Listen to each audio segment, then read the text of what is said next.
আলু দিয়ে গুড় কই মাছ দিয়ে চচ্চড়ি করব। তার জন্য আমি এখানে সব মশলা দিয়ে দিছি, এগুলো এখন আমি হাতে মাখায় নিব। এখানে মরিচ, পেঁয়াজ, হলুদ, তারপরে হচ্ছে মানে আর কি যা মশলা লাগে সব মশলাই দিয়ে দিছি।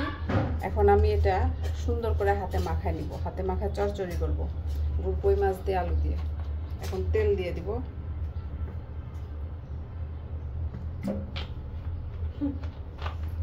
কাম করতে আসিস রিভান?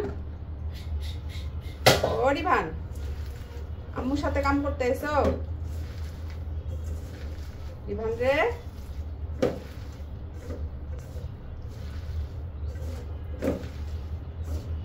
রিভান চলে গেছে।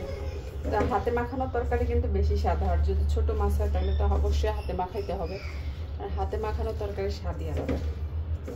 আমি এখানে সব ধরনের মশলা দিছি, কাঁচামরিচ, পেঁয়াজ, তারপরে ধনিয়া গুঁড়া, জিরা গুঁড়া, লবণ, মরিচ যা লাগে আর কি, যে মানে নর্মালি রান্নাতে যেমন মশলা লাগে সব মশলা দিয়ে দিছি। এখন সুন্দর করে দেখেন হাতে মাখায় নিতে। আপনি ছোট মাছের তরকারি যত আগে হাতে সুন্দর করে মাখায় নেবেন তত রান্নাটা বেশি টেস্ট হয়।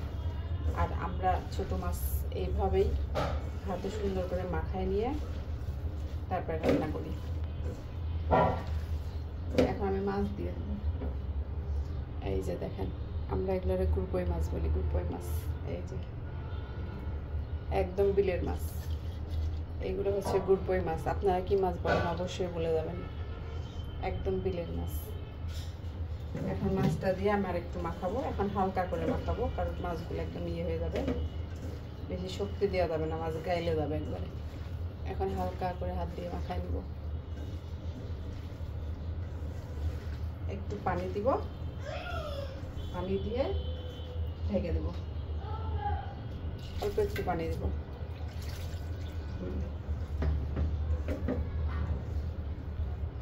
আর একটু পানি দেব। এই তো হয়ে গেছে, আমি ঢেকে দেব।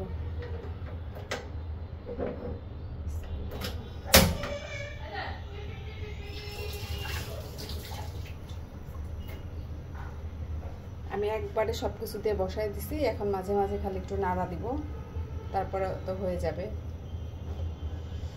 আপনারা কে কে এভাবে হাতে মাখায় রান্না করেন অবশ্যই বলে যাবেন, অবশ্যই কমেন্ট করে বলবেন। আর হাতে মাখানো তরকারি কার কার কাছে ভালো লাগে। যদিও আমরা সব তরকারি হাতে মাখাই না, কিছু তরকারি যেটা হাতে না মাখাইলেই না, ওগুলো হাতে মাখায় রান্না করি, কারণ সব তরকারি কষায় রান্না করলে আসলে ভালো লাগে না। কিছু তরকারি আছে যেটা হাতে মাখায় রান্না করলেই বেশি সুস্বাদু হয়, বেশি টেস্টি হয়। এই জন্য কিছু তরকারি, বিশেষ করে ছোটো মাছের তরকারি তো অবশ্যই হাতে মাখাইতে হবে, তাহলে বেশি মজা হবে। আপনারা কে কে হাতে মাখানো তরকারি পছন্দ করেন বা আমার মতো কে কে রান্না করেন অবশ্যই বলে যাবেন।